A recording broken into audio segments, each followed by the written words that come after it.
I'm Brittany Lewis with Forbes Breaking News. Democrats held a press conference about the Honoring Our PACT Act, a toxic exposure bill for veterans, on Thursday.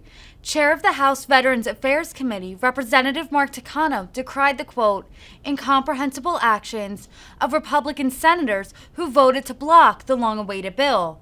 Chair Takano said, veterans have held up their end of the deal, and I guess for some Senate Republicans, that's just not enough.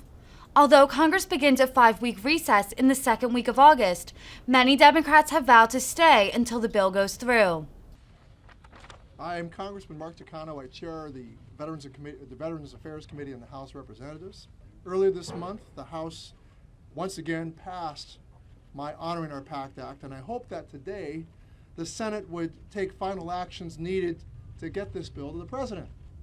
Instead, we are standing here empty-handed because of the incomprehensible actions of Republican senators who, yet again, have allowed naked partisanship and political gamesmanship to deny our veterans the care they deserve. 34 Republicans originally voted with all of the Democrats in the House to get this bill over to the Senate. I want to thank those 34 Republicans because they gave us the momentum to get an 84 vote passage in the Senate. Frankly, this bill should have passed the House unanimously the first time, and it should have passed unanimously in the Senate. That is how fundamental this issue of taking care of our veterans is. It should have been a unanimous vote. But it was remarkable that we got what we got. The same senator who held up the PACT Act a few weeks ago has yet again stood in the way. He has done this despite knowing of the 3.5 million veterans this would help, knowing the veteran sacrifice behind it, and the blood, sweat, and tears shed by the veteran community to finally get this done. He claims that this bill has a slush fund, but this is absolutely not true. We have a fund that will allow us to pay for the cost of war. This fund comes with all of the other safeguards of the appropriations process and congressional oversight.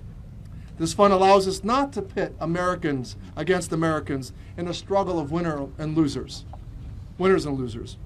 This fund allows us to take care of veterans while also ensuring kids can eat, and we have older Americans in need. There is no question as to where Democrats stand on prioritizing America's veterans. Every single Democratic member of the House voted to support this legislation, to put people over politics. We have backed up our words with concrete action. Finally, I have to agree with what Jon Stewart said last night. You don't get to pander to service members and veterans about how you represent them and then turn around and stab them in the back.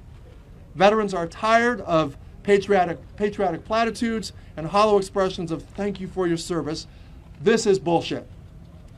America's veterans have demanded action. Instead, they have got a bunch of Senate Republicans hiding behind hollow arguments about fiscal responsibility as the reason to oppose this bill, when the moral responsibility of caring for veterans has been made crystal clear.